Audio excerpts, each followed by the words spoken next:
I'm the person who has seen this show before.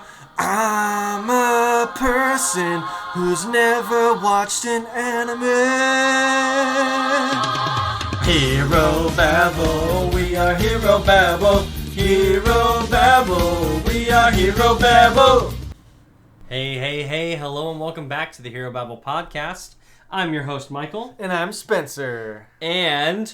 What's going on, motherfuckers? What's up? This is an R-rated podcast now, bitch. We found out from our YouTube metrics that you guys are all over 17. Yeah, so we're gonna say the fuck word.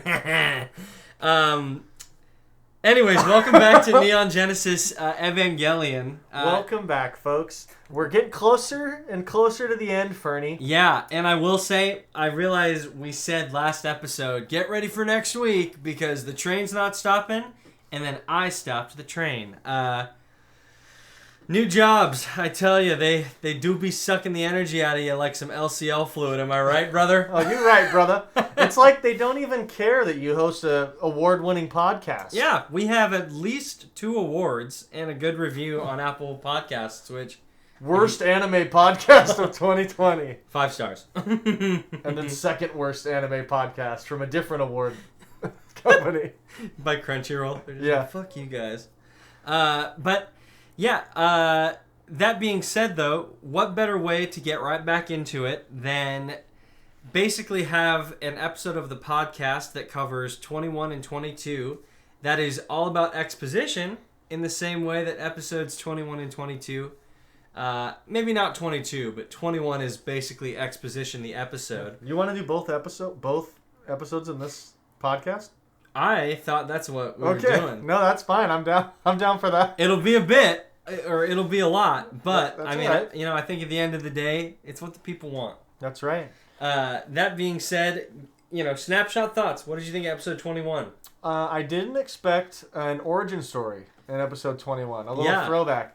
I am for a fan favorite character too. Yes. And certainly somebody that we have wanted to know more about for so long. Yes. I am a huge origin story, like beginnings fan. Like my favorite Star Wars movie is episode 1. He loves New 52 Batman. I do. Yeah. Origin story. Just general origin stories, like Fellowship of the Ring is my favorite Lord of the Rings. Because of Sam. Because of everybody. It's just, I like meeting characters for the first time and seeing them off on their journey. And this episode gives you a little bit of backstory that sort of serves as an origin story to Gendo and some of that kind of stuff. And is it Kozo or Kozu? Kozo. He's front and center in this. It's kind of, honestly, this episode is very interesting because I feel like, we have the present-day cast of characters. You have Masato, Ritsuko, Shinji, Asuka, Rei. That's kind of like the main group that you follow through Nerv. And then you've got all of, the old cats. And by that, I mean Gendo and Kozo. But to see in this episode the forming of Nerv in its early days in contrast to what it is now, to me... very interesting. I loved it. What did they call it? They didn't call it Nerv. They called it, before it was Nerv, it was like... It was like, didn't they have another name for it? Maybe not. I'm spacing. I'll find it. I wrote it in my notes. I don't even think they gave it a name. I think it was just like, this is what we're doing now. Yeah. Well, it was something like it was called something else, and then they had all of their stuff moved to a different facility and rebranded as Nerv or something. Mm-hmm. Oh, Garen or something? Oh, yes. They keep mentioning that, and the more they kept mentioning it, I was like, what? What are we talking about? Who the fuck is Garrett? Yeah, exactly. What's he doing in Ava? I'm like, wow, they're tying this to Bloodborne a little bit with the Gurman, and they're doing all of that kind of thing, and I'm loving this. But I don't know, dude. There was something charming about seeing the beginnings of the end here. Yeah, this episode I think is It's a lot. I think anyone who watches this episode probably feels a little bit exhausted because they... Spencer and I were talking about this before we started recording, but they essentially take every breadcrumb they've given you and then kind of roll it up into one big blob and just kind of chuck it at you. I mean, that's not to say it isn't presented well, but it's a lot. And it's all basically kind of like, hey, if you wanted to know some backstory, here's the whole everything. I know. And just to get it out of the way off the top, I think that's really the only issue I have with this episode is that it's almost like they had done so well playing the long game and dropping those breadcrumbs. Yeah. And now we're at the end, and they have so much that they want to tell. Yep. That now we get a gazillion time cuts, and we get a ton of answers, and it's almost too much. I wish that this was spread out over maybe like a 3-parter or something. Yeah. Because, I don't know, I feel like when you look back at this show, there's a couple episodes that really don't have much. They maybe only give you like one important detail and the rest is like fun. Oh, so you're talking about episode 14. Well, maybe. I can't really remember. Weaving a Story Part 1. Oh, yeah. Like that would have been a great use of anything to tackle maybe 2 or 3 of the main points from this. I mean, I don't know. I just would have liked to see some questions answered before this. Yeah. So that this didn't become a slog of 2004, 2001, 2007, 2005. And it was so hard to keep in my mind what the timeline was. Yeah. I enjoyed the back and forth of it. Yeah. But I almost wish they either did it chronologically or like reverse chronologically rather than mixing and matching and picking different points and showing them all together. Yeah. Attempting to weave a story. But I liked everything I saw. Yeah. So, that's really, off the top there, that's really my only issue with this episode. Totally. Well, and I am with you that I think we get a lot of really good information this episode. It's a lot. And I think that for a show that, like you said, in some episodes has a really good job of walking the balance between, giving us like these earth-shattering revelations that they teased, a few episodes back, while also being engaging and telling a new story. Yeah. To have it kind of pull a 180 a little bit on the way it presents its story is a little bit jarring. I don't hate that they went for a story based in the past this late in the show. Yeah. I actually think that it kind of works because you definitely don't expect it. No. And so I think it kind of works and it services the show. Mm-hmm. So, I don't hate that decision. Yeah. But pretty much, I mean, I don't know. It's tough because it's a necessary flashback through the lens of Kozo, which I think he is the perfect vessel for us to get all of this background information on, because even in present day Nerv, he is unbiased. Mm-hmm. He is, even as of like a few episodes ago, questioning what like Gendo's doing. And you as the viewer in prior episodes wonder, okay, well, if is Kozo like just now kind of wondering what Gendo's doing? No, he's always been, almost even to a point, wanting to expose Gendo for who he was years ago, but didn't. Yeah, you sort of see that even from the beginning, he wasn't always the most trusting of Gendo. And he kind of got roped into something that either he couldn't turn down or he was too scared to turn down. Yeah, speaking of roped in, this episode starts with him being kidnapped and questioned by Cell. Granted, that's not the first scene we see. The episode opens to Kaji in a phone booth trying to call Masato, and it doesn't, she doesn't pick up. So he looks down at his Nerv, like ID card, and then it cuts to Masato, and she's being questioned by the Nerv Intelligence Agency, wondering where the whereabouts of Kozo are, and they think that Kaji is the main culprit in his disappearance. Yeah. And Masato goes, oh, and so I'm guessing because of our relationship, and they go, "Thank you for cooperating." Yeah, and I know. She pulls like a fucking pistol out of her she was just loaded, chest, and and then she had a gun. Yeah. Kaji has a really good line where he looks at his Nerv card that's red, and he's like, "It's the color of blood." Yep. And yeah, he's really turned a good leaf. He has turned a good leaf. I was listening back to our last episode where we just gushed about Kaji for like 20 minutes, and we're like, "Oh, I guess we should get back to the episode." Yeah. So well, and how fitting is it we gushed about him last episode, only to have this be the next one. Yeah. So strap in, folks. Yeah. 20 more minutes. Yeah. So pretty much what ends up happening is, Kozo's being questioned by Cell. They say a few things along the lines of, creating a new god is not on our agenda. And they allude to, granted not in the same scene, but because Eva Unit 1 ingested the S2 engine from the Angel in episode, is it 19? I think or so. end of 18 going into 19? Yeah. That, Eva 1 is now the ultimate being and is a god for all intents and purposes. Yeah. And pretty much they're trying to get down to the bottom of, figuring out from Kozo what exactly is going on with Gendo. Is he trustworthy? They want to know the whole thing.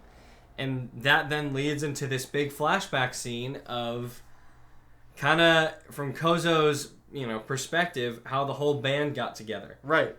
And the first one is 1999. Mm-hmm. So, pretty close to whether it's the first impact or the second impact. I can't really keep track anymore. First impact, oh, I should know this. I want to say it was like mid 90s, somewhere around there. Because the second impact happened in 2000. Yeah, and that's the one that like fucks everything on Earth. Mm-hmm.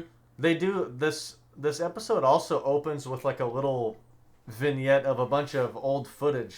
Yeah. Of like the first or the second impact of like radio communications and everything's going to hell, and you kind of get that first glimpse of that like glowing figure. That was really cool. I loved that. Yeah. That sequence was badass. Very, very badass. And also just kind of a like interesting indicator in terms of like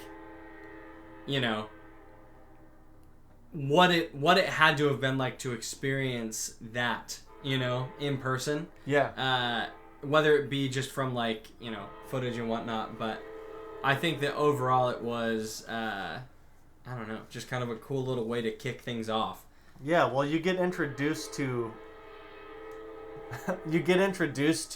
Yui in more than just I guess before we'd heard about her, we got the train. Yeah, I'm really sorry. Absolutely.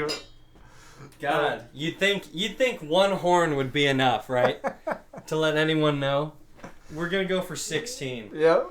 New record. But we'd heard about Yui multiple times, kind of whether it's in memory or whether it is in like kind of an interesting visual, like. Yeah, she's started appearing to Shinji. Yes. In the past couple episodes, especially episode 20, but to see her in the flesh talking to Kozo, right. I mean, I'll say it. Shinji's mom's a babe.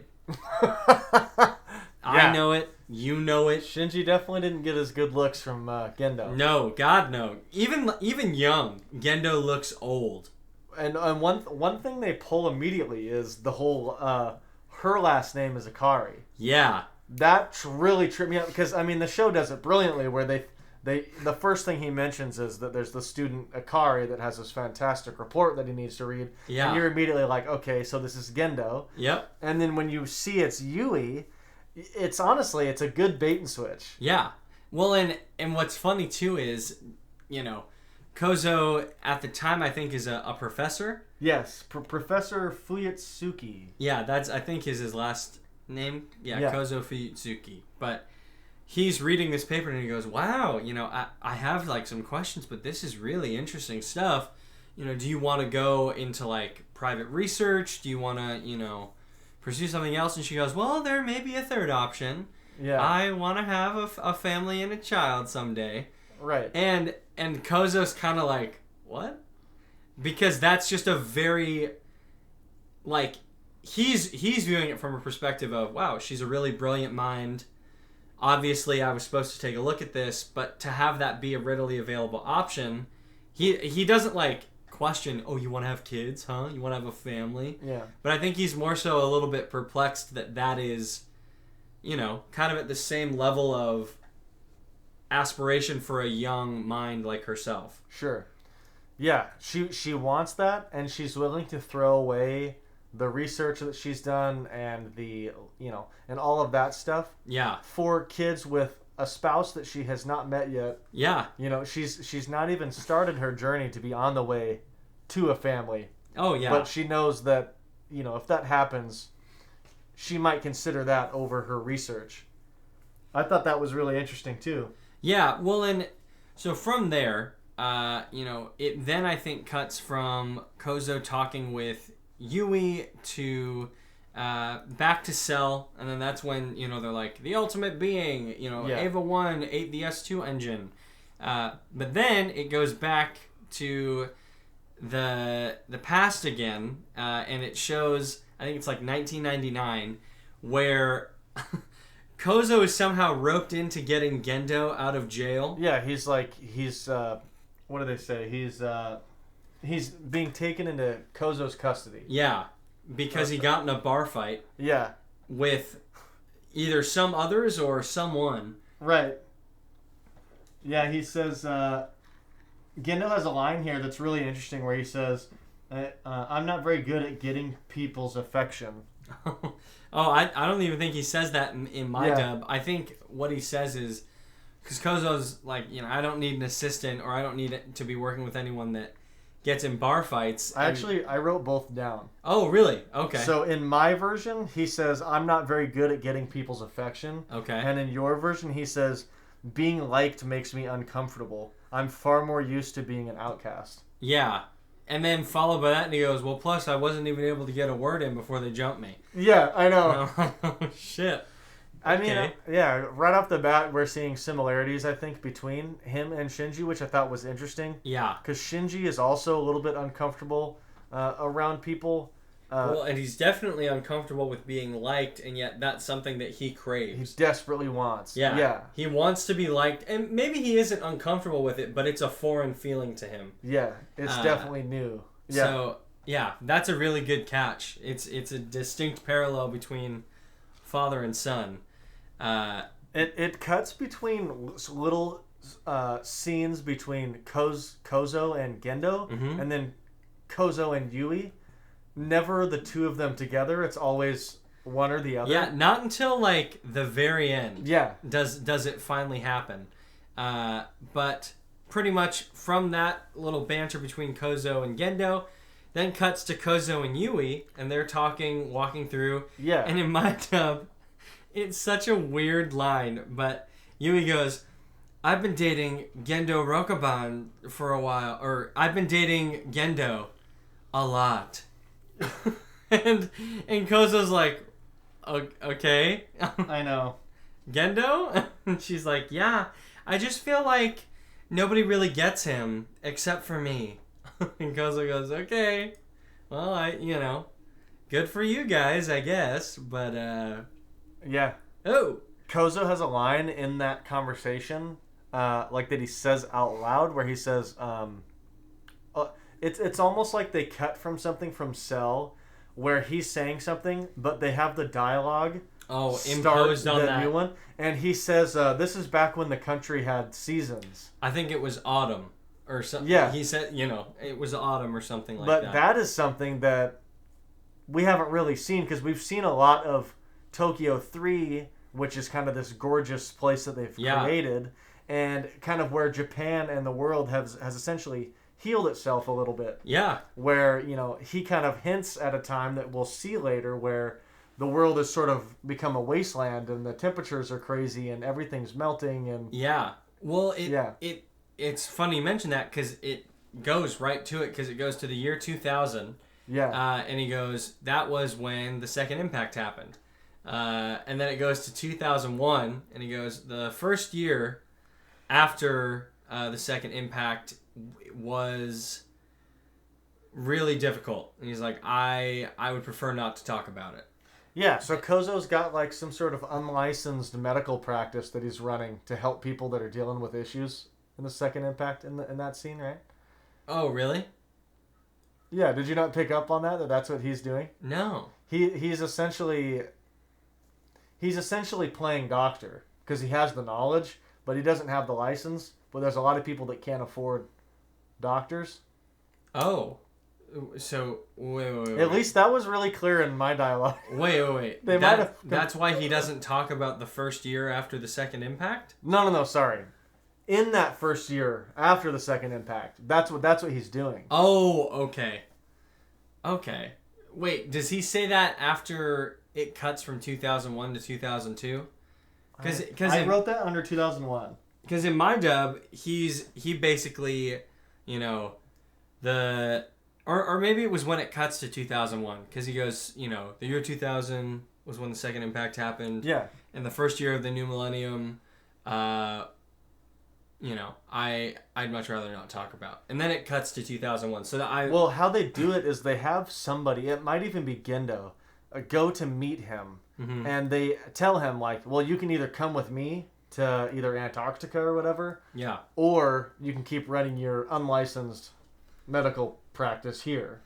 Oh, okay. So he doesn't outright say that, but the other characters' interactions tell you that he's kind of been running this illegal thing. Got it. For the good of the people. I mean, yeah. Which is true to Kozo's character so far. He's much more about the good of everyone. Yeah. He's more so looking out for humanity's best interests, right. Where Gendo is operating kind of in this area of, he's reaching for a higher goal that is very much shrouded in mystery. Right. But is definitely his sole prerogative. Yeah. Kozo, so, and folks, you gotta forgive us because there's a gazillion time cuts here and it's really hard to keep track of. Yeah, if you're watching along at home, maybe just pause it because we're very much jumping back and forth, but in our defense, like Spencer said, that's what the episode does. So it's a bit tough to get all the ducks in a row. But anyways, as you were saying. So there's this great scene where we've seen Antarctica referenced a couple times with this Red Sea. Yeah. There's the scene where Kozo decides to go with Gendo on this, I wouldn't call it an expedition, but they're definitely going out there in a big ass ship. Yeah. Where Gendo and Kozo have this conversation about where Gendo reveals that he happened to be absent from the expedition the day of the second impact. And I was like, isn't that crazy? Because that fucker was absent from 3/4 of the goddamn angel attacks. Yeah. Well, the way he says it is he goes, because Kozo basically says, yeah, that was crazy. Weren't you with Katsuragi's expedition team? And he goes, I actually arrived in Japan a day before the incident. Yeah. So, and then Kozo's kind of like, okay, talk about luck. Right. And then that's when Gendo goes, also, my last name's Ikari now. Yes. Bitch. And hands, is it like a marriage or a wedding card or I don't know what it was. Mine didn't show a translation for the text, but Same. I was just kind of like, what is this? A surprise? My name changed? I don't know. Right, I know. You have to inform everybody that your name changed, so when you meet them, you give them your new business card. Maybe that's what it was. Don't be calling me my old name, bitch. I took my wife's last name because I'm a feminist. Exactly. How forward of Gendo. That is actually very progressive of Gendo. Well, it shows you the difference between that kind of nurturing Gendo that we've seen in one flashback. Yeah. And current Gendo. Total dick. I will say there's another line where Kozo thinks it in his head. It might have been before this, but where he mentions that he thinks that Gendo and Yui are only together because Gendo wants Yui's connections to whatever corporation. Yeah. It was basically Selly. This is one thing that pisses me off. Yeah. Because characters pronounce this multiple ways. Yeah, Sele. We've heard Sele, and then Kozo's over here saying, and I phonetically spelled Yeah. Kozo's over here, that fucker. Zele. I'm like, you're kidding me, buddy. Read the damn line. Did nobody here play Hooked on Phonics? Zele. So I don't know what the fuck it is, but we all know what we're talking about. Cell sounds the coolest. I don't know why they go with Sele, but my hypothesis is in conjunction with Kozo's theory that Gendo is really like interested in Yui because of her connections. I think that's accurate, but I also think that I don't want to call it guilt because I don't think Gendo is someone to even ponder the idea of being guilty. But what I do think is Yui was a means to an end, but I think that Gendo taking on the last name of Ikari was in a way meant to act as like a honor to her. Sure. And so because I really have been pressed. Like I've seen the show a few times and it's always something that stood out to me, but I never thought about it. But I was like, what other reason? And like we've seen Gendo to be kind and nurturing, and so it's obvious that he may actually care, but I think on the flip side, I do have to wonder, was him taking the last name nothing more than I'm gonna completely fuck this woman over. The least I can do is take her last name. Sure. It's just. Yes, for any other reason, it seems out of character. Yeah. That's why it's so hard to figure out, like... Well, and in this episode, too, I mean, you kind of question, like, does Gendo even like Yui? Like, is he romantically invested? Is she a means to an end? Because Gendo's getting busy. Yeah, absolutely. I mean, God. I didn't sound like my voice. Gendo's getting busy. I don't think you sounded like that. Okay, that's kind of how I felt. Out if it did. We'll lower the pitch. Gendo's getting busy. Gendo fucks. It's right around here where we also find out. Well, I mean, we might have already known, but we get confirmation that Masato is like the last survivor of people that were there. Yeah, and at the second impact. What a horrible existence to live. Yeah. Like, she doesn't speak for 2 years after the incident. Yeah. She is just, like, completely traumatized. And it's kind of crushing to watch. But what's interesting is there's a scene where it cuts back to the present. And Masato is sitting in the dark, kind of curled up on a chair, in the same way that she is during this, flashback to the past of her being recovered from that, second impact site. Yeah. And it's the same thing. And so Masato going like, I don't like the dark, And then in contrast, here she is as a child sitting in a bright room, but sitting in the same, like, kind of, not fetal position, but, making herself small. Just adding further layers to the trauma of Masato. Yeah. Yeah. Well, I mean, it honestly, it's more layers, but it is some answers. Oh, yeah. Well, and pretty much, so following, them talking about, like, Masato and the team, like, from the second impact group, it then kind of starts to bleed into the discussion involving the second impact as it was happening in the world. Yes. And Kozo essentially goes, everyone fucking lied about it. Right. And he goes, I was very much of the opinion that the people should know.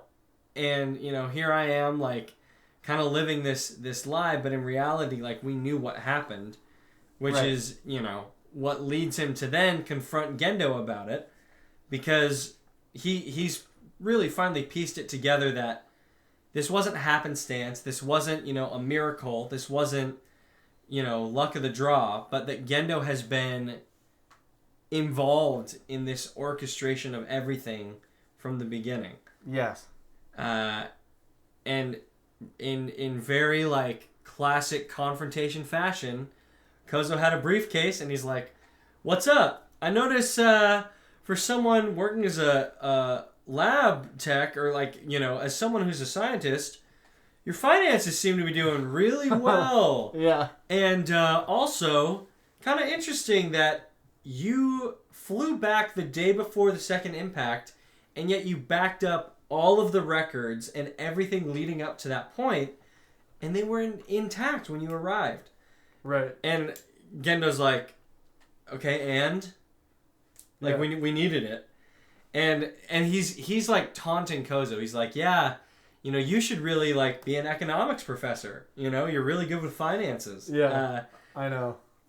And Kozo's like, I'm going public. Like, I'm gonna blow the lid off this whole thing. And then Gendo's like, okay, yeah, fine. But let me show you something first. Right. And that's when they take kind of that first elevator down into Yes. the depths of The Bat Cave. Yeah, what lies beneath Tokyo 3. Right, that's in my haiku. Yeah. That's what we in the business call a callback. But yeah, it is very much like kind of a bunch of crazy revelations for Kozo. And this is the point that he represses those thoughts of like humanity or the greater good, I think, a little bit. And the scientist in him kind of leads the charge a tad. I agree. Because he sees Ritsuko's mom. He sees, you know, this sprawling bat cave, if you will, that Gendo goes, yeah, this was all cleared out. Like, this was here before we even got here. Right. And ever since, we've now been funneling resources into it because we're going to need to utilize it. So I have a question for you about that. Mm-hmm. Because, and I don't know if they even answer it, but they make point to mention that this, like, perfect cavern underneath, you know, Tokyo is, like, that the only other one like that was that they found was in Antarctica. Yeah. Where the second impact happened. And I'm just curious what that means specifically then for this. I mean, if that's something we find out, then you don't have to tell me. But that is something I noticed that they point out that it's a coincidence that there was also one in Antarctica. My question is, what is the purpose of this, like, perfectly spherical cavern underneath the ground? And yeah. I want you to ask yourself a question. Okay, I'll ask myself then. What lies at the beneath, or at the bottom? Goodness. Okay. Solve the riddle, you will, and Nerv's purpose will fulfill. What lies beneath Nerv? They've teased it a few times, but you know, do you remember? I mean, I do remember. I'm very confused on that though, because my dub has called it different things than yours, and so I am. Eve. Mine has called it Adam every time. Wait. So now I'm very I see. That's why I don't even try. I just let them tell me because. Well, I thought that. Did you pause the show? Well, I thought that. Yeah, because if Adam comes in contact with Eve, that would create the third impact. That's what they've said. That's what they say in episode 22.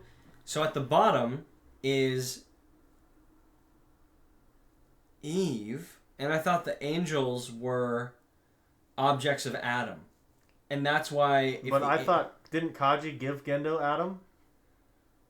Well, I thought it was like a piece of Adam. It was like a little fetus of Adam. Have I been just missing the point?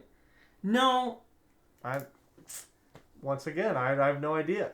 They might be taking liberties in the dubs. They might be editorializing. I have no idea. Well, yeah. Now your dub has me questioned because I was like, oh yeah, no, it's. So you remember the scene where Kaji and Masato where Masato first sees the creature underneath Nerv. Okay. Where she's got a gun to the back of Kaji's head, and Kaji says, "All right, well, hold on, before you kill me, let me just slide this card," and it opens up the big door. In my dub, no shit. Masato goes, Adam. And ever since then, I have been very confused over what the fuck is beneath Nerv. Okay. Interesting. Yeah. I really think that I think it is Eve that's at the bottom of Nerv, or not Eve, sorry, Lilith. Lilith is the one with like the multiple eyes, and is known as like is considered like an angel. Sure. I've never heard Lilith in the show. Yeah, no, they've have they not mentioned? See, at least not in my version. Oh, okay. So, like, once again, I almost feel like they have swapped a couple details, because you've also mentioned Lilith before on the podcast, and I've been like, I have no idea what you're talking about. So we're talking about the same thing. We are, and we understand that they need this thing to touch this thing to fuck the world. Well, they don't want it. That's what the point of the Avas are. Right. They don't want it. Certain members don't want that. Right. And that's the goal they've been sold. But there are some others that I want to do a little bit of the dirty. Yeah, well, fuck yeah. I mean, that's clear. And by that I mean Gembo. Yeah. Hey there, Gembo. Right. And then old Zele over there is like, oh, we can't even do anything anymore because we don't have spines. Kaizo. Who's that? He's talking in the cell. Oh, is that one of the Zele guys? No. I was making fun of Kozo's name. Oh, yeah. I thought we were riffing. You mean Professor Fuyatsaki? Yeah. Professor Tokoyami. Professor Suki. Yeah. I don't know what... where were we here? Pretty much where we left off was... See, okay, here's what happens here, because I wrote down... You were asking me about the sphere. Yes. The sphere was created by Lilith. Like, Lilith has been there. Like, located in that thing. And then you were saying, well, what about the other one in Antarctica? That's... I don't see... now I'm like... Well, I'm nervous because I don't want to say anything. Okay, then don't. Okay. I will say, in my version, they say this, and this isn't a quote, but it's paraphrased. It's a direct quote? It's a direct quote. They say, Adam's reconstruction is the purpose of Project Ava. Yes. That's correct. So, is that not what they've created underneath Nerv? No. Well, then why are they reconstructing Adam? So, Adam... okay. Lilith... But I've never heard the term Lilith. Okay, well, the one that's on the cross at the bottom of Nerv... Mm-hmm. Adam. No. So, if there's a sphere around that angel, that would lead you to believe, then, that the one that happened in Antarctica... and the one that was a white flash and was at the core of the second impact would be the one they're trying to reconstruct, correct? You're talking about the big glowy fuck? Yeah. See, I think that they have rebuilt Adam underneath Nerv, and that they are taking pieces of Adam to create Avas, and that they are you are spot on. Take out Adam, though, with Lilith. See, they fucked me up here. Yeah. And I think that I've been thinking of it wrong, and I can't change it. I'm lost if your dub has not said the name Lilith. It has not. I mean, 100%. Yeah. And then in that case... I've never heard that. I feel or like Eve. Or never heard Eve either. Except Ava. See, Ava would make sense if they were pulling it from Eve. It's kind of a... Because I think all of those names show up in the opening. Like in those little flashes of stuff. I can't read that fast. I can't read, so that's why we're watching the dub. Exactly. Yeah. Look, guys, if you know what the fuck's going on, let us know, because as I'm like, yeah, I've seen this before multiple times. It's just tough because now that we're in kind of the end game of episodes, right? I am very nervous to like elaborate on anything. Right. Because we're about to get into a point where the show's going to do that for you, and I don't want to rob you of any twists and turns that might happen. So if anyone's watching at home going, this other guy doesn't fucking know what he's talking about. I want you to play the game. You'd be correct. Yeah, I'd want you to play the game of having to avoid spoilers while actively talking about a show you've seen before. For like 3 months straight. For 3 months straight, alright? The other piece of this, too, is if he spoiled anything from episode 22, I have also watched that. And we are also doing that episode here. Yeah, so. Luckily it's not going to be as intensive as this, but... Man, this episode is it's a lot to cover. Let's get to something that we can all agree on. It's cool to see young Ritsuko. Yes, and she has red hair. That was crazy to me. Kind of weird. Like, the first time I ever saw that, I was like, what? But then it makes sense when you look at her mom. Ritsuko's mom has a fucking haymaker of an arc in this fucking episode. Yeah, she gets introduced. I think it's like around the 11 or like the 10 or 11 minute mark, because she's there at the bottom when Gendo's like, I need to show you something, and then Kozo sees just the spine and exoskeleton of Ava Zero, and Ritsuko's mom is there and Gendo's there, and they're like, so are you gonna join us, pussy? And he's like, okay, maybe. Dude, there was a hot second there where I thought... So, there's a little story beat here where I sort of interpreted it as Kozo almost wanted to be the one to start a family with Yui. I think he definitely did. And that's why it throws him off so much when she mentions Gendo. Yeah. Because he's like, you mean that fuck that's doing nothing that I just bailed out of jail? Yeah. And then she goes, I've been dating him, like, a lot. Right. And then Yui makes a comment, does it bother you that I, like, mentioned him? Right. And Kozo goes, no, I guess. I know. Like, they don't hit it on the nose as much as I want them to, but you can kind of get the hint. Yeah. Well, and I think, like, you could tell, too, when Kozo was talking to her and she goes, well, there's another option. I'd like to make a family. Uh-huh. His boner's getting harder. If I find the right person. Uh-huh. And Kozo's like, girl. I need to sit down. I already am sitting down. But, yeah, I'm with you on that. Every time I see this episode, I pick up on the vibe that Kozo really got cucked by Gendo. Big time. Yeah. And not only that, but then Gendo took her last name, so he really can't get away from it. I know. But, yeah, that is a very good point. Yeah. And it's not even as though we could play the game of, oh, well, maybe he'll hook up with Ritsuko's mom. See, I did have a theory like 4 episodes ago that Ritsuko's dad was Kozo, and there was a split second in this episode where I was like, hot fucking damn, I'm about to be right. And then it pans over to the right a little bit, and Ritsuko's just standing there. I know. He's like, hi. Well, it starts to make sense why Ritsuko's so like loyal to Nerv. It's just because she's been in there and around it since she was a kid. Yeah. Having never experienced the second impact the same way that like Masato did. Yeah. Well, but same with, I was going to say with Masato. Yeah.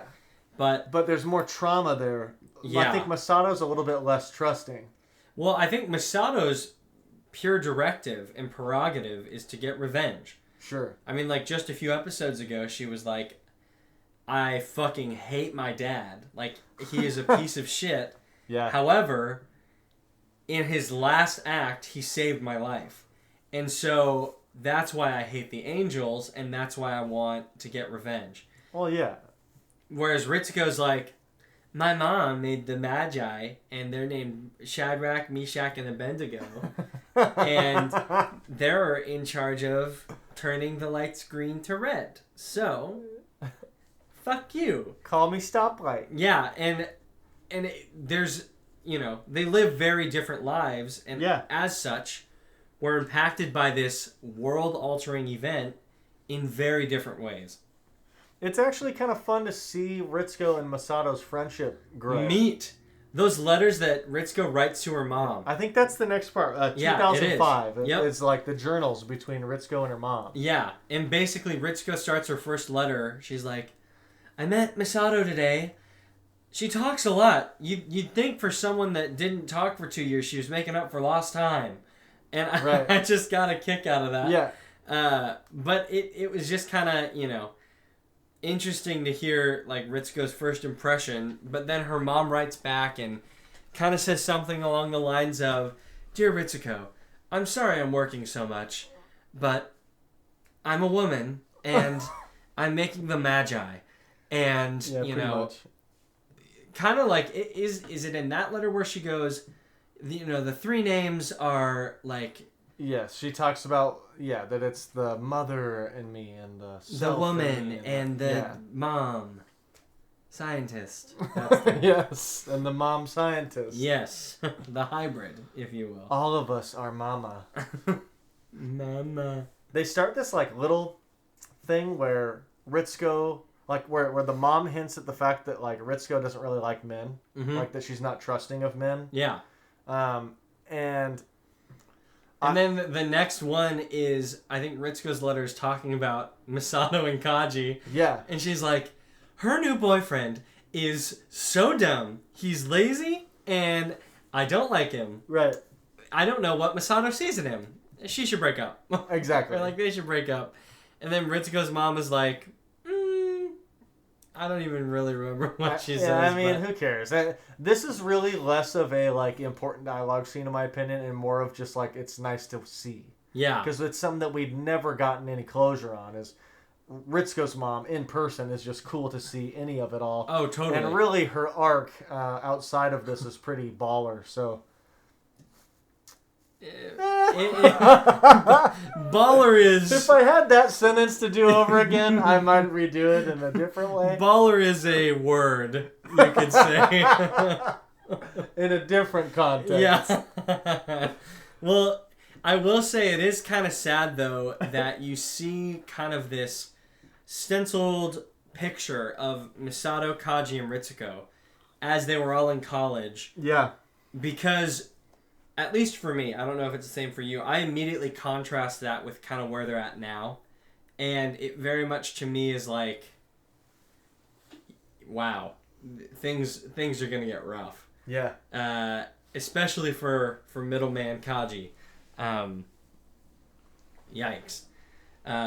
So are we at the point where we hear like, it all of a sudden does a cut where it'll cut to like, 2005, 2006? Yeah. And it's like 2005 because it shows Shinji walking around in Nerv. Gendo is brooding. Ritsuko's mom is kind of like feeling the tense air in the room. And then it cuts to Yui's gravestone. Yeah, Kozo's narrating, and he's just like, and those were her last words. Which, Yui's last words... So Shinji's like up against the glass and Ritsuko's mom's like, why did you bring him here? Like, you knew we were going to be testing this day or doing something this day. Mm-hmm. And she's like, Yui says, I want him to see there's a bright future. And then Kozu cuts in, those were her last words. Oh, yeah. I'm like, ah. Oh, I should have jotted that down. Everything ends. Yikes. It's okay. Yeah. But Ritsuko's mom has a little line here where... So Yui dies, and Ritsuko's mom says, that's exactly what I wanted to happen. Oh, yeah. And it starts to get at this fact that Ritsuko's mom has kind of secretly wanted Gendo for the longest time. Yeah, she's got the hots for Commander Ikari. Yeah. And what better way to introduce this fledgling relationship than to have your daughter, on her first day at the job at Nerv, see you macking on Gendo. You know? Exactly. I can't think of a better one. See, and that's why I think she doesn't trust men. Maybe. That's actually a good point. I will say, though, speaking of not trusting men, how about we don't trust children? I'm looking at you, Ray. Oh, God. Because just after, like, Ritsuko's like, yeah, it's my first new day on the job. That she sees her mom making out with Gendo. It then cuts to Gendo introducing Ritsuko and her mom to Rei. And Ritsuko's mom's like, who is this? And he goes, this is Rei. I'm looking after her for a family friend, and she will be staying at Nerv. And they're both kind of like, okay, it's a little bit weird, but all right. They cut to like the inner thoughts of Ritsuko's mom, and she thinks to herself that the child reminds her of Yui. Which is big for all the theory fans. Yeah, out big there. for all the theorists out there. Y'all are eating good. There's a couple other quotes I had.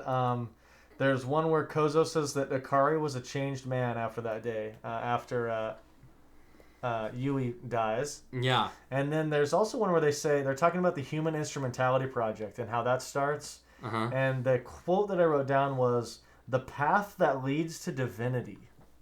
It was like the quote, like the grabber quote for the Human Instrumentality Project. Oh, okay. It's like, fuck, that's interesting. That is interesting. Yeah, I will say, though, the episode from Rei's introduction kind of takes a bit of a turn, though. I will say it looks good because Ritsuko's mom finishes the Magi, like the supercomputer. They're celebrating over that accomplishment. Then late one night, while, Ritsuko's mom is plugging away at some stuff, Rei walks in. And, Ritsuko's mom is kind of like, hey, how's it going? Like, are you lost? And Rei goes, yeah, I lost my way. And then, but I don't need your help getting back, though. And then she goes, okay. Yeah. Well, and then she goes, shut up, old hag. Yeah. And then she goes, what'd you call me? It's the same in both versions. Yeah. And then she goes, well, that's what Gendo calls you. Right. Old hag. And then it cuts back to Ritsuko's mom thinking about how she was macking on Gendo. Right. And then it just shows Gendo kissing her, but his eyes are wide open. Emotionless. Yeah. And Rei says that Commander Akari also says that she's no longer useful. That he heard him say that. Yeah, and sure enough, though, the resulting scene shows Ritsuko's mom strangling Rei to death, which was then followed by her killing herself. Yeah, so Ritsuko's mom, while she's killing Rei, says, "You're nothing. You're replaceable." Oh, yikes. Oof. Also, Ritsuko's last name is Akagi, right? Yes, I should have just been calling her Akagi. No, I learned that in this episode. I forget that every time. But, yeah, kind of a really dark turn, right? Yeah, especially for for an episode that kind of focuses more so on, this whole backstory in the past and, Nerv's beginnings.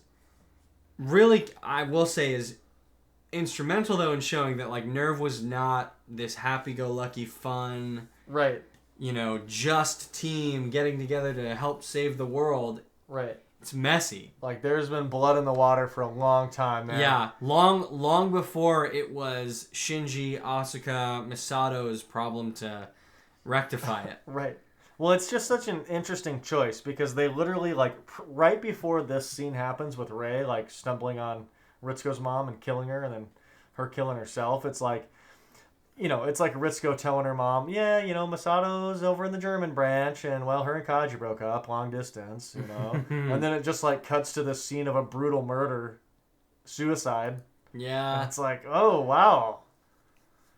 I thought maybe we'd see Kaji and Misato getting after it again. I thought we would, but turns out, psych! But pretty much... It cuts to present day after that, I think. Yeah, and then it sticks to that, thank God. The rest of the way through. But things don't get any happier. Yeah. Kozo gets saved by who other than Kaji? The main man himself. Yeah. And It is interesting because we don't really know if he was saved by Kozo or if, Kaji was working with Cell or... Yeah. I'm under the assumption, and to this day it's never, I think, really clarified, but I think Kaji does save Kozo. So does Kaji kidnap Kozo? That's kind of what I'm wondering. Because the episode starts with Kaji saying, one last job to do. And I'm thinking that he kidnaps Kozo for whatever his job is, but then he breaks him out on his own fruition. Okay. That makes sense. You know what I mean? Like, to make it good. Because Kozo, Kaji, when he breaks him out, he kind of has a couple lines like, I had to get this one off my conscience or something, Yeah. So I almost feel like his last piece of duty for, Zele or whatever the fuck, or for whoever. The agency, the Japanese government who he's working for. Was to kidnap Kozo for this mission. But then on his own fruition, he decided it's not right. Yeah. Well, especially given Kozo's, background. It's not as if he was always a horrible dude, but... I don't think he's even been a horrible dude with Nerv. No. I just think he has no choice. Yeah. He's kind of like... And he's curious. Yeah. So from there, it cuts back to Masato's apartment with Shinji and Asuka. Shinji's listening to the same old tape recorder. Same one again, yeah. Asuka finishes her meal and is like, I'm going to bed. Yeah. Or something like that. The phone... Is it the phone rings? So she calls Kaji. And he doesn't answer. Yes. So then she starts getting pretty emotional. And then she sees that she has a voicemail. Yeah. She clicks on the voicemail. And it's Kaji basically telling her that, he's got to skip town. Yeah.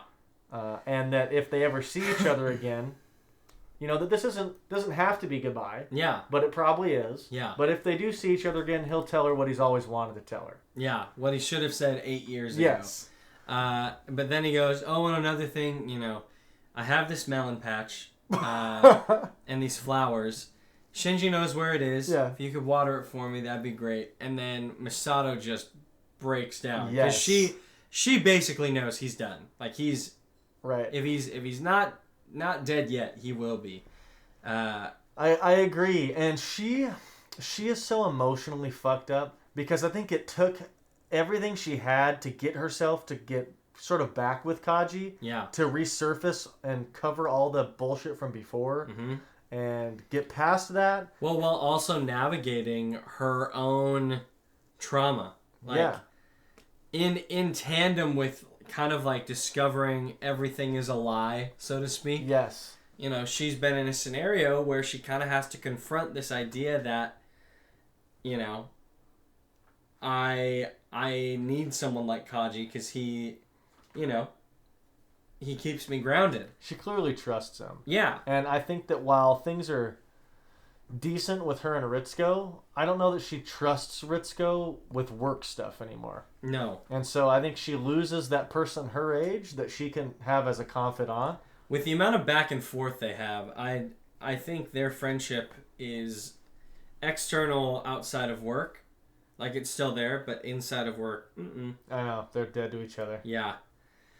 It's almost like Ritsuko knows better, though. Yeah. Ritsuko has never beaten...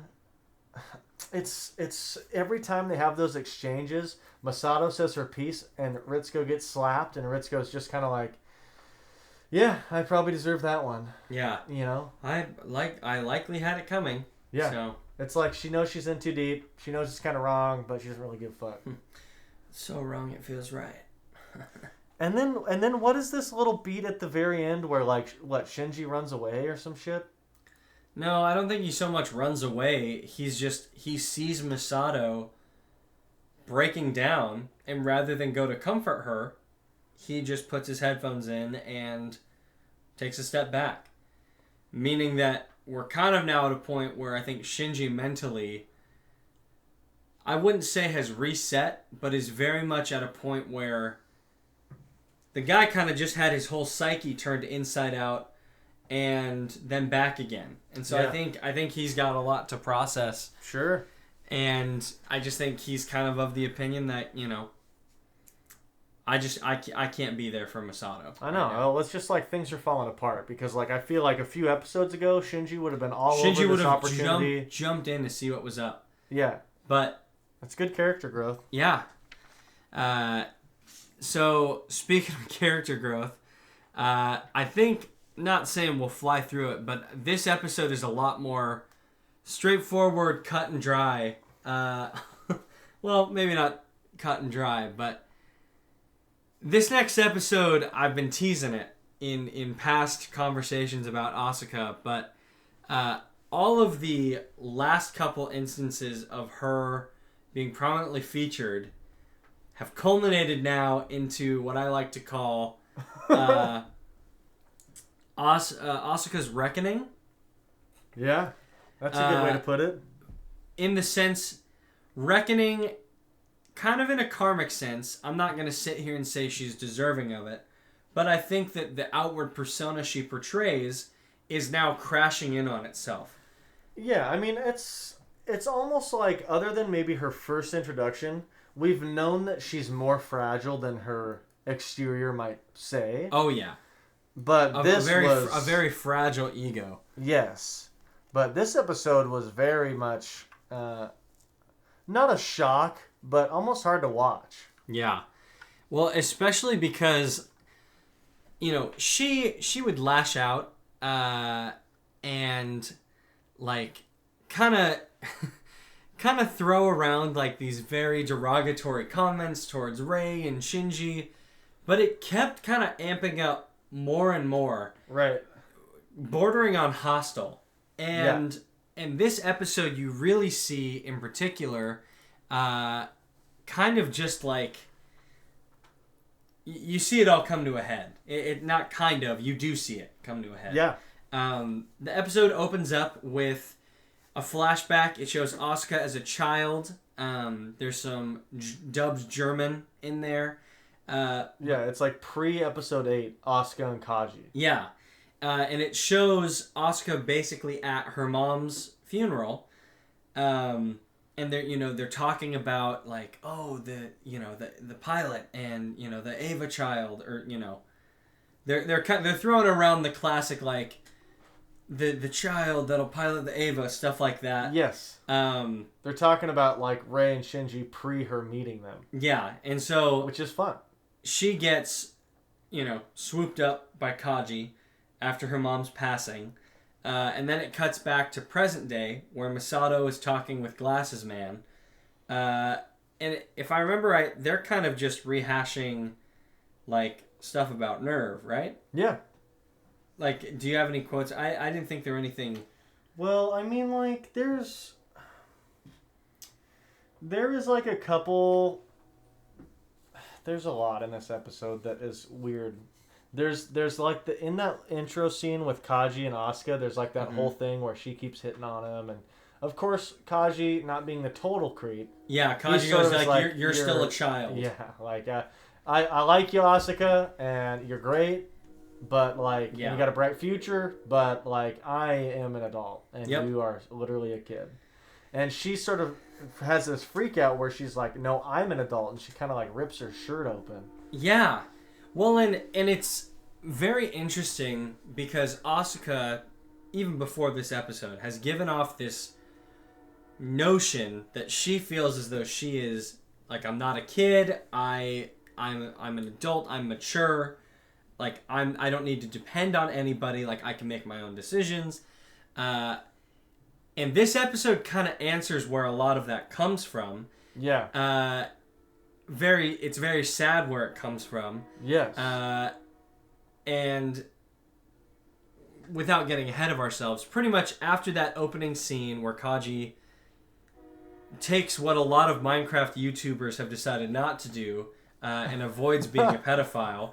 I do have one more thing on that. Let's hear it. Just really don't lose your thought, but I really enjoyed that. In this show, they've done a lot of things where they've made kind of the whole, like, 14-year-old girls kind of, like, try to be sort of sexy. Yeah. And this scene really wasn't like that. They did a really good job where when she, like, rips her shirt, that it doesn't come off as, like, a sexy thing. It's kind of like oh, she's broken. a little bit. And like they somehow were able to match everything just right where you really felt for her. Yeah. Like I'm saying kudos. Like they did a good job with that. Oh, yeah. Well, and it's, you know, a lot of the time people meme and they're like, pick your favorite 14-year-old girl. Oh, wait, they're 14, you know, in reference to Rei and Asuka. But, right. And I will say, I mean, you know, there are some instances in the show that lead to a little bit of that, like, right. You know, where Shinji accidentally cops a feel on Rei and then kisses Asuka, that stuff. But the show, like you're saying, walks the line very well of, obviously, there's a few little fan servicey bits in there. Sure. But the bulk of that is kind of reserved for Masato, I think. Yes. And in addition, like you're saying, in moments where there is that kind of major revealing nature, it's more so showing, like you're saying, this person's broken. Yeah. You know, no one willingly does that if they are feeling good about themselves. Yeah.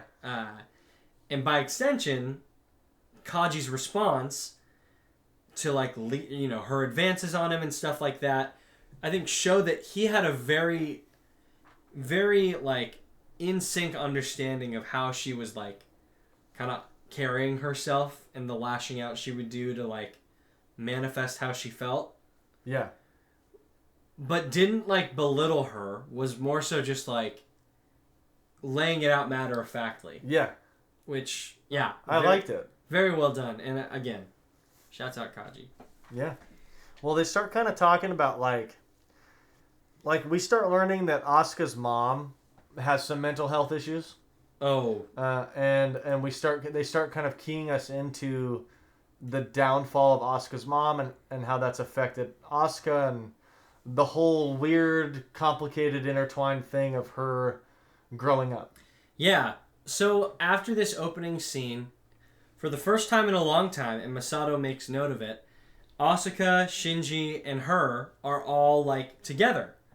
And it's been a while since that was the case. Right. So Asuka, of course, finishes her food first and goes, I'm done. I'm leaving. And then gets a phone call. And she goes, is that my Kaji? And Masato goes, Kaji won't be calling anymore. Yeah.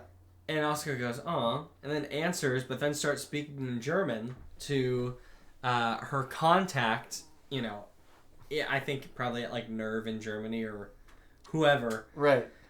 And it seems very, like, upbeat and fun and, like, a happy conversation. And Shinji is kind of like, whoa, I have never heard, you know, I can't understand what she's saying, but I've never heard her this excited about something. And she hangs up, and Shinji's like, who was that? You sounded really happy to hear from him. Oh, it's just, like, my mom. Well, she's not my real mom. She's my fake mom. Right. I hate my real mom. And Shinji goes, oh. Okay. Well, I sure do wish, like, I could have a relationship like that with someone. And she goes, oh, it's not all it's cracked up to be. And then she kind of catches herself. She goes, why am I telling you this? It's like... She so desperately wants to take this burden off of her shoulders. Right. But her personality and the way that she feels about herself, like, absolutely puts her in a deadlock at doing so. Well, I think, like, the tension is so high between her and Shinji in her mind. Yeah. That, like, when Shinji said that, while he was well-meaning, what she heard was, yeah, well, at least you got to know your mom. Ooh, and I think that she was sort of like, yeah, well, fuck you too, buddy. Yeah. That is true. That's a good point. Because Shinji sort of worded it like, man, I wish I could talk to my mom. Yeah. You know what I mean? And she's like, well, fuck your mom. Yeah, pretty much. Bitch. Like, I mean, it was honestly kind of funny. It was. And I enjoyed hearing her German dialect. Yeah. My dub did a pretty good job. Shout out to the voice actress. I assume that they do... I assume that they don't change anything dub to dub for the German. I don't know why they would change that. Yeah, I can't see why. But it was... I don't know. Yeah. I always forget that this, like... I'm totally normal American English sounding girl in a Japanese show is German. Yeah. And this was like brought so many things back. Like, oh shit, I forgot that was even part of her character. It's a curveball, that's for sure. Yeah. But yeah, so pretty much from that conversation, it then cuts back to, and this happens in the beginning of the episode, but it happens again, where they're doing sync rate tests. Yeah. And Asuka's score keeps going lower and lower. Yeah, it's down. To a point where they're like, Ritsuko goes, okay, prep the second child. We may need to remove Asuka as a pilot. Yeah, she mentions that they're going to start looking for other pilots. I don't know if it's this scene, but they also mention that they have Ava units, that they're in construction of Ava, up to 13 Ava units around the world right now. That happens later on. Okay, yeah. In the episode, but they do make mention of that. Yeah. Which is crazy. I will say, so following that sync test, it then transitions into the infamous elevator scene.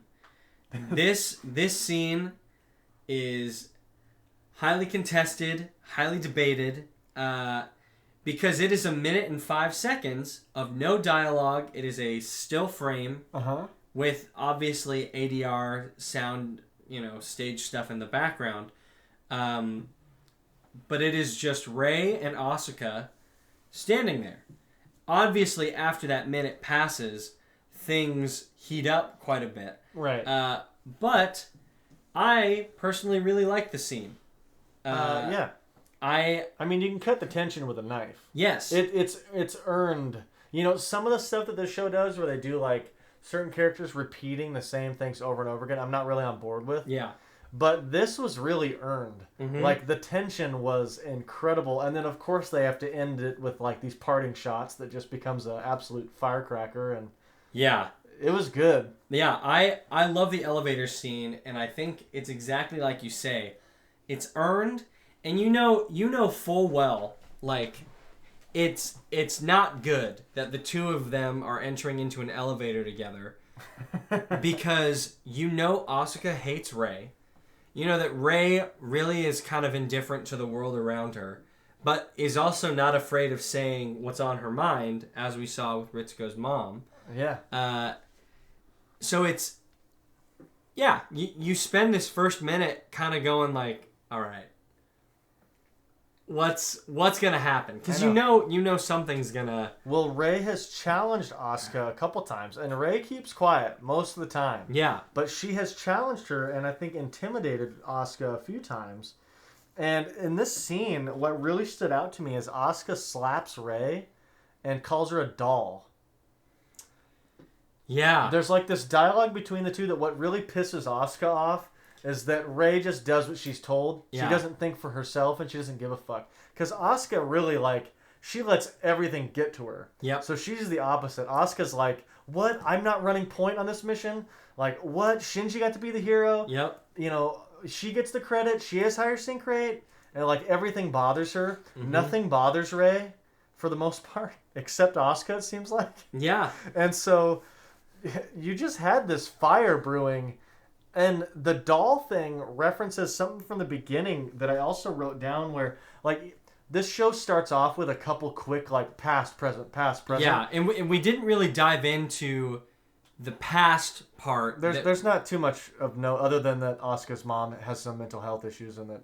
Well, I was going to say, in that scene, though, Asuka's mom is, pushing the hair back on a doll. Yes. And goes and calls the doll Asuka. Right. I was just gonna touch on that. Are you hungry, Asuka? What? I'll make you your favorite. And Asuka is watching her mom do this, standing on the outside of a looking glass with Masato. And is just kind of just taking it in, straight faced.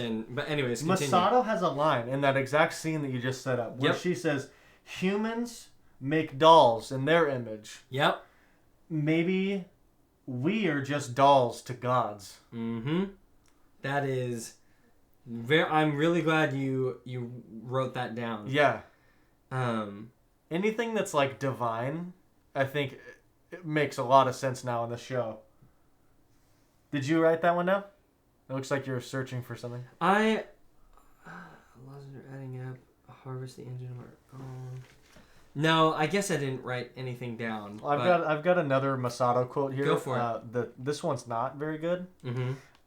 In the scene where Asuka's sync rate is down, whoever the fuck in the writer's room decided it was a good idea to have Masato say, well, Asuka's on the second day of her period. Would that affect anything? Oh, yeah. Masato covers for Asuka and goes, yeah, her sync rate might be off. She's on her period. I'm like... But then Ritsuko goes, a period wouldn't affect a sync rate. Yeah, so why put it in the script? Well, but I think that's the thing. Masato was, I think, just trying to, like, cover for Asuka. I see what you're saying. But doing so in a way that, like, I think Masato really only knew how. And Ritsuko goes... Which is like girl talk? Yeah, and Ritsuko goes, what the fuck are you talking about? That doesn't mean jack shit. Yeah, I was Ritsuko when I heard that line. Yeah, well, and Ritsuko's face is like, shut the fuck up. They just do little things in this show where I forget that this show really isn't appropriate for kids. Yeah. Even though it's like a show about kids and mechs. Yeah. It's very adult themed. I mean, there's a lot of religious stuff in this that I think would go over the head of most children. Yeah. There's a lot of, lately there's been a lot of nudity, a lot of sexual themes, a lot of alcohol in this show. Like, the more they do these little things, like every few episodes where I'm like, I would not let my kids watch this if I had kids. And that's fair. Until they're 14, probably. I realized we got to the elevator scene, and granted, we're jumping back and talking about the Ava stuff, or not the Ava, but like the sync rate stuff. Well, the doll thing made me jump back. I didn't mean to throw it out. No. That's good though, because it's during that sync rate test where a few key things happen. Asuka's losses start adding up, and that is obviously affecting her mentally. But Ritsuko makes a comment about her subconscious is kind of acting as interference for what she would normally do. Right. And Asuka makes a comment to Shinji or something like that. And she goes, I hate the way he ignores me. Because, Shinji sometimes just tunes the world out. Yeah. And is very, apathetic to others. And I wrote, well, don't be a bitch then. Yeah. I was like, if I were Shinji, I would just not care. I don't care what you have to say to me. I mean, Asuka's super immature. She is. And Shinji, to a point, navigated her attitude like a champ. But I think, given his current mental state, I mean, I wouldn't want to engage with that. Given everyone's current mental state. Yeah, that is true. You can't really expect anyone to be able to put up with your shit. Yeah. When, as it stands, it's just not. It's funny because when the show first starts, Shinji is clearly the damaged, hurt, mentally complex character. Mm-hmm. And as time goes on, you realize that everybody else is just as fucked up too. Yeah. And granted, they just had a better way at masking it. But eventually it all comes to the surface. It all comes out, yeah. Yeah. Well, and Ritsuko also makes a comment too that... Asuka goes, I'm always getting beaten by Shinji. Like, I always keep losing. And, I mean, yeah. But at the end of the day, think of the type of personalities that you guys have. Shinji is just kind of like, at this point, I just want to be praised for what I do, so I'm going to do whatever I can to get acknowledged or whatever. Asuka puts a lot of pressure on herself to perform and succeed. When that doesn't happen, it just gets worse and worse. Right. Shinji kind of just, bounces back. I mean, that's a bit of a oversimplification, but... in Asuka's defense, the Berserk Ava has definitely gotten a couple wins for Shinji that Asuka might think are Shinji. Yeah. Given there's some complexity there over, the mental Shinji's, will and his, him, combining with whatever is in Ava 1. But to her, Shinji was essentially knocked out for some of these where she sees it as Shinji's a total badass and made it out himself and he gets to be hero of Japan. And and meanwhile, she just got one hit. Yeah, and then she's done for. Yeah. Well, and it's interesting you say that because this actually circles it right back around to the elevator scene. Yeah. Rei makes a comment that says that Ava has its own mind. You have to listen to it. Yeah. And Asuka goes, what? It's a big hunk of junk. I don't have to listen to anything. If anything, it should listen to me, because then if it did, we would win. And right. Shut the fuck up, Ray. I hate you.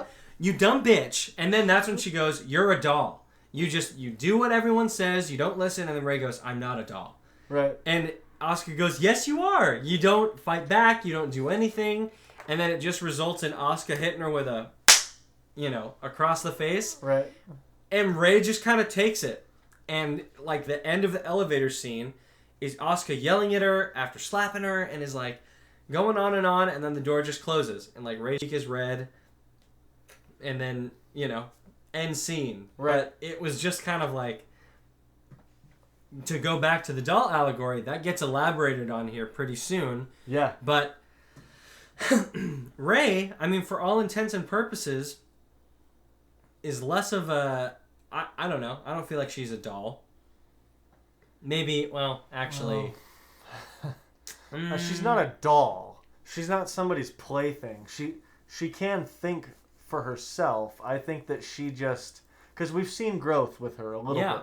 Where she'll come out of her shell a little bit to talk about, like, how the stars are pretty. Or, like she has these little moments of clarity. Yeah. So I wouldn't say she's a doll. She's certainly a clone. I mean, I've known that forever, but she's not a doll. Yeah. She's not something that... In other words, she can think for herself. Yeah. I just think that she's shy and that she's complex. And she's got a lot going on that we don't necessarily fully know about. Yeah.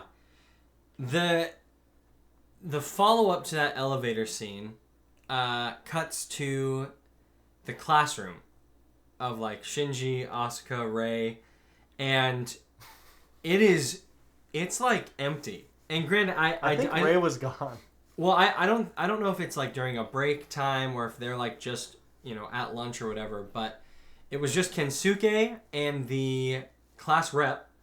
But Kensuke goes, wow, like Shinji still hasn't come back to school, and neither have Rei or Asuka. Yeah. And Toji is still in the hospital. And I was just like, holy shit. I know. Yeah, the cast is all kind of scattered. Maybe not all down for the count, but... I know. He's probably like, man, they must really need a pilot right now. God, please pick me. Was this when we get the angel attack? Yeah, that's where the alarm goes out. Which was just like, I kind of forgot that we were still dealing with this shit. Yeah, and not to mention this one just said, fuck it, I'm going to shoot you from space. Yeah, this was a dope angel. Yeah, the design looked really cool. The way they take it out is very cool. Yeah. But it wouldn't be an angel fight if Asuka didn't get her absolute shit kicked in. Right. So unit to set you up here. Yeah. Unit 1 is still grounded after the berserk of episode 19 or whatever. Correct. So Unit 1 is grounded unless they absolutely desperately need him not to be. But Shinji's in the unit. Yeah. Masato chooses to launch Rei. Yes. To be the ultimate sniper, as we know. Yeah. So they launch Rei. Well, that really pisses Asuka off because she wants to run point. Yeah. So she launches herself. Yeah, she does. And Masato sort of like knows there's a lot of fuckery going on, so she's kind of like, okay, well, it's okay. Asuka can run point. Ritsuko goes, what? Like, stop her. And Masato goes, it's fine. If she wants to run point, like, she can. But Ritsuko goes, if she fails, this is her last time as a pilot. This is her last mission if she fucks this up. And so, of course... Oh, yeah, that's when they mention that there... Is that when they mention that there's... No, they mentioned it earlier before the elevator, but you were, I think, right when you initially said they brought it up, but... I don't know when they mentioned it, but that was really dope. Yeah, there's like fucking 16 different Ava units being built as we speak under Rome. I just think it's funny that, like, a few episodes ago, Shinji's like, man, I didn't even know we were building the 4th one. Or a 5th one. Meanwhile, there's, like, 9 under construction that even, like... some other people didn't know about. Yeah. Well, I think because Masato was surprised to hear, too. Yeah. They were moving forward on this construction. But great setup. Pretty much, Asuka goes against orders, shows up at the surface, and... The visuals are... Sorry. once again, I cut you off. Go for it. The visuals are dope because they just have this like gray sky dumping rain. Yeah. And it is like setting up this just somber. It's perfectly encapsulates this somber, dark episode. Yeah. And it doesn't get much brighter. So Asuka gets her weapon, and before she really even has a chance to do anything, she gets attacked. And the angel shoots a weapon, and at first Nerv is like, is it a particle beam? And then someone goes, no, there's no heat. Right. And then someone goes, it's targeting her, like, ego. And Ritsuko goes, they understand how human psychology works that quickly? Yeah. And so basically what this thing is hitting Asuka with is kind of, I'm going to call it the trauma ray. Yeah. Because basically it is causing her to have like a psychological breakdown. Yeah, that's what I was going to say. Of like kind of diving into her subconscious almost. Yeah, it's all psychological warfare, which once again, you feel like they won't be able to think of an interesting angel. And then they come up with this floating, glowing sky thing that only fights you psychologically. Yeah. Well, and at the expense, though, of Asuka, because as soon as it starts hitting her, she is like writhing in pain. Yeah. And the Ava unit starts contorting in ways that it almost feels like it's just gonna break. Like its arms move so far behind its head that they're just gonna like pop or snap. It's uncomfortable to watch, and the whole time Asuka's going, no, like, don't make me think about that. Like, I don't want to think about that. Right, like, I just got past this. Like, she's like, stop. Like, I don't want to feel that anymore. Yeah. And it's playing, like, great music. Yeah, it's playing like a orchestral... Yeah, like a symphony. Yeah. It's fantastic. In the background. And so, pretty much, in this moment, there's a lot of stuff happening, but I really just want to focus on what's happening to Asuka in this moment of getting hit by the, trauma ray. Basically, we come to find out that Asuka's mom wants her to be a doll. Like, I want you to be my pretty porcelain doll, just so perfect, and we can die together. Yeah. And Asuka, as a child, is going, no, I don't want to be a doll. I can think for myself. I can do things for myself. Yeah. I just want you to love me. Please, I don't want to be a doll. Don't make me be a doll. And just the fucking notion that, her mom, we see early in the episode, is petting this doll's hair and goes, oh, Asuka, you're my perfect little doll. As her daughter is watching her mom show the affection that I'm sure Asuka wants, and I think in that same scene, it's like ever since the husband left, she's been like this. Right. And I think Asuka makes a comment like, we don't need dad, like we don't need daddy or something like that. Right. And it's just heartbreaking, man. I know. The mom says on repeat, it's actually kind of spooky. The mom is like, please die with me, Asuka. Yeah. And it was kind of weird. Yeah. They did a really good job making it a little bit creepy. Yeah, and Asuka's like, no, I don't want to die. I don't want to die. I can think for myself. Yeah. I'm grown up. Like, I'm not a kid. Right. And it's just fucking heartbreaking. Yeah. They have a really great visual where the doll's head is ripped off. Yeah. And it's the doll and then the doll's head. It's just brilliant. Mm-hmm. It's actually really well done. That whole sequence is really good. Really well done. And as it cuts to that, it then cuts back to the real world. And Asuka is just on the brink. Pretty much Nerv is like, it's about to kind of completely fry her brain. If we don't do something, we won't be able to do anything. So Ray, the Sniper Supreme, takes a pot shot at it. Nothing. It doesn't have enough force to break through the AT field. Right. And then Gendo goes, we're using the Spear of Longinus. I want to say really quick. Kozo sort of questions him wanting to use the spear. Yeah.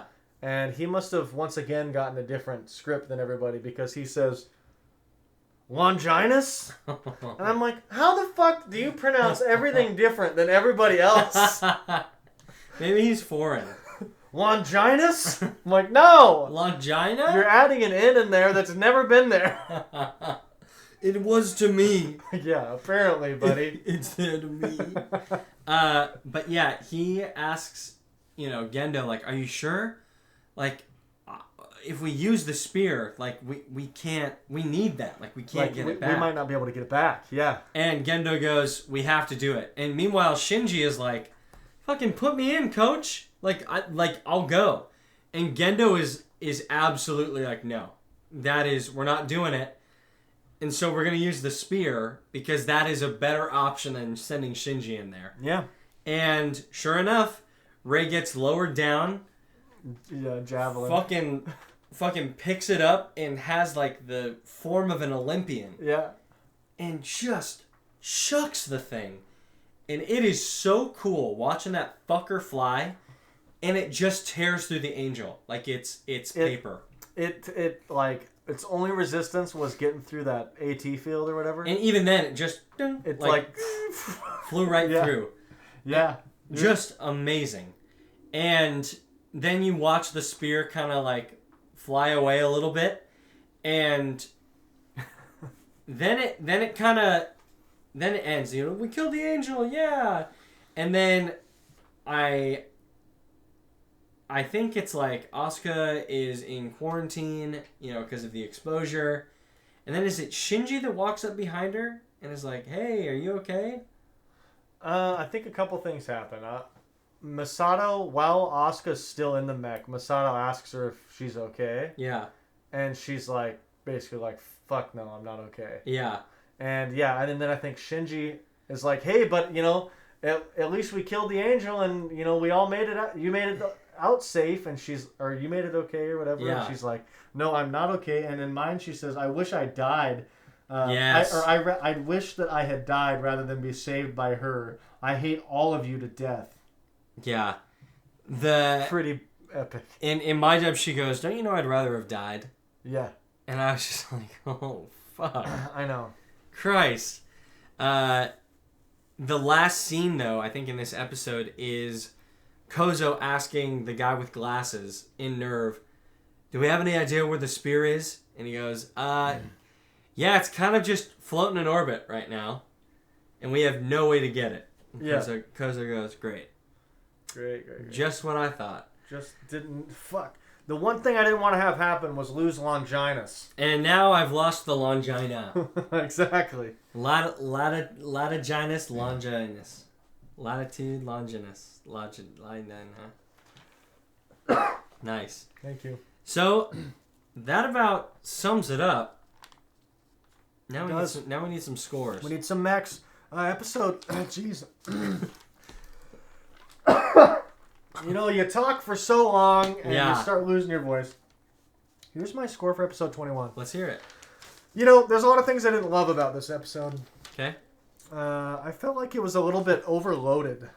I swallowed something weird. I feel like it was... folks. I am going to give this episode a 6.5. Okay. I felt like it was too overloaded. Oh. I right. loved that we finally started getting answers. Yeah. But I almost wish that they had pieced episode 21 out and given us an answer every couple episodes the whole way. Give us a little bit of Kozo's backstory in episode 3. Give us a little bit in 5. Give us, so that as the show goes along, we get a little bit of the answers that we want. Makes rather sense. than saying, fuck, we only have 5 episodes left. Let's give everybody the entire backstory on everything. Totally. I thought it was good. What was there was really good. Yeah. And you know what? I think part of this is that, me and you are taking notes on these. Yeah. And this was just a slog to get through because it was so many time cuts that it was a little bit confusing to okay, pause and write a note. And okay, start. Oh, okay, pause, new time. Okay. Yeah. And it just felt like it was difficult to watch. Yeah. And it really could have used a little bit of room to breathe on some of those moments. I want more of Kozo and Yui and exploring some of their relationship more than maybe, the second Impact stuff, which is also cool. But the whole rest of the show is about the Impacts. But those little personal moments is what this show does really, really well. Mm-hmm. And I think separates it from other anime. Not that I've seen any other ones, but yeah, I assume that this show handles those well. So for me, I would have wanted to let some of these moments breathe a little bit. Yeah. So I'm going to go 6.5 out of 10 max. A little bit overloaded for me. Okay, that's fair.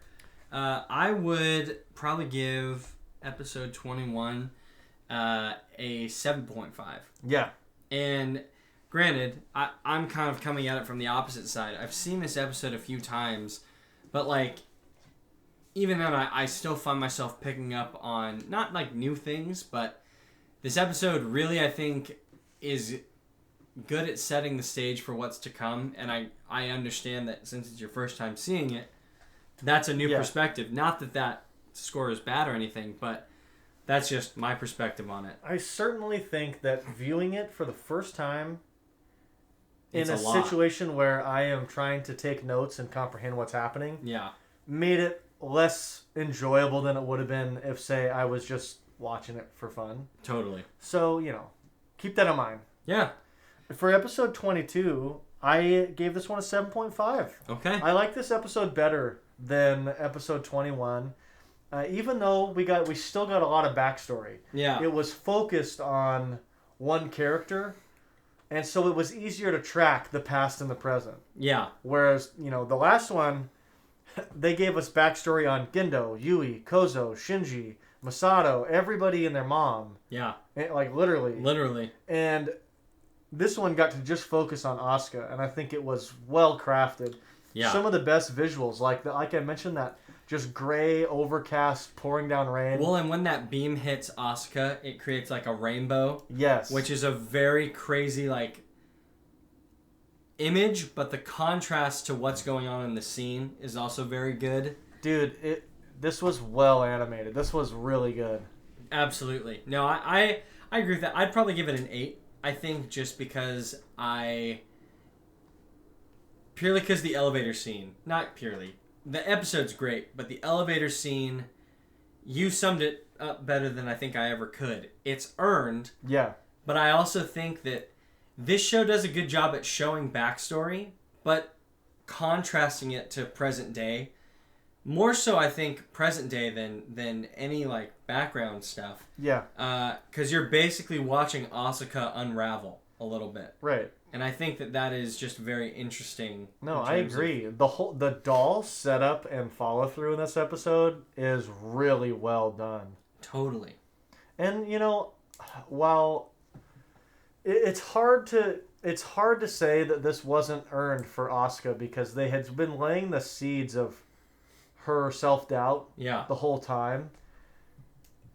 If you were to go back and watch, like, I'm sure if I was to go back and watch, like, episode 8, like, her first appearance, you would even see the seeds then. Whereas I think, to me, my first time watching it, I thought she was the most badass, charismatic, all-star, knows everything, is all that in a bag of chips, and she knows it. Yeah. And really, when you go back and watch that, you understand that there's a lot more complexity there to her confidence. And that the confidence is almost a necessity to keep everything else at bay. Right. In a way, her and Shinji are both kind of the same. It's just they handle things differently. Like, her and Shinji both desperately want that, like, affirmation. Yep. But when she doesn't get it, she masks it until she explodes. And Shinji just sort of takes it and deals with it as it comes. And of course, he doesn't... I don't know. These are complex characters, and they're starting to get towards the end of their arcs, and it's becoming very interesting with the similarities and differences between all of them. Oh, yeah. Absolutely. Well, just you wait. It's, These complex characters still have a little bit more room to run, so to speak. Yeah, we've got 4 episodes left. 23, 24, 25, 26. Yep. So we are getting there to the end. We're on the home stretch, and for those of you following along at home, we're excited that you guys have been a part of this with us.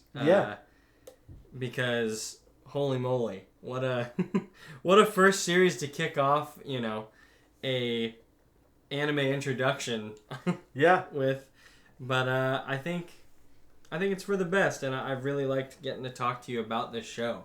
Dude, I know. It's been a really good show. I think, I mentioned a long time ago that I heard some other people say, like, yeah, like that would be like watching Evangelion as your first anime. Like, the bar is just set so high. But I think that this anime is different than a lot of other ones. And that it's a little bit more approachable. Because the story seems to be more human. Yeah. In a show about a lot of things that aren't human. And I think it's a little bit more relatable than maybe some others, given I haven't watched any others. But that's a really for now, good take. I'm really liking this show. And, I'm really excited to get to the finish, and I'm a little bit sad that we're almost finished with this universe. Yeah. But I also want to mention, just once again, thank you guys for sticking with us. Thanks for watching. Or listening, however you're viewing it. And we just really appreciate you guys being on this journey with us. And I just want to mention that you guys can reach out to us at our email, HiroBabble@gmail.com. Nice and simple. You can also reach out to us on Facebook. You can also reach out to us in the YouTube comments. You can leave us reviews on any of the streaming services that you prefer. And, we're happy to read any of that on the show. We're happy to have conversations with you guys off air. Absolutely. And so I just want to encourage you guys to do that. Become part of the Babble Nation. Yeah. What up, Babble Nation? Call us the Tower of Babel, because we be babbling. Fuck yeah, we do. But yeah, this has been another episode of the HiroBabble podcast. Another double epic so which we totally planned on doing right from the get-go. Yeah, I didn't realize that we were gonna. I knew we were gonna do both today. Yeah, I didn't know we were gonna do both in one. I just assumed it was both in one. I liked it. Me too. They're both probably some of the more traumatizing episodes that we've had. So. Oh, just you wait, buddy. Until the next. Yeah, until Ray 3, which is next episode. Yeah, Weaving a Story Part 3. Ray 3 Part 2 Electric Boogaloo. If episode 25 is a goddamn Clips episode to set you up for the finale, I'm gonna lose my shit. It's not. Okay. It's not. I'll squash that thought. But yeah, until next time, guys. Thanks for tuning in, and we'll catch you on the next HiroBabble.